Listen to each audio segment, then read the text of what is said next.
हम माना तानी कि ते अपना इलाका के शेर है, लेकिन हम शेर के भी कुत्ता बना के मारेंगे। अगर हमार हाथ पड़ गई ना तो हमार मारल रांची ना सीधे। ना ही मुझे कहीं चैन मिलता, ना ही कहीं मिलता आराम। प्यार तेरी पहली नजर को सलाम। माई के लाल, बाबूजी के बेटा, हनुमान के ध्वजा, कन्हैया के बाजा, प्यार से हमरा के लोग कहला राजा। आंखें जला ले।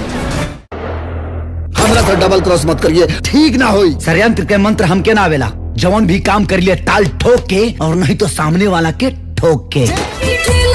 दहेज के पैसा डबल कर दी। बेटी मर्द के हाथ पकड़ ले दिया, कौनो मौगा के ना।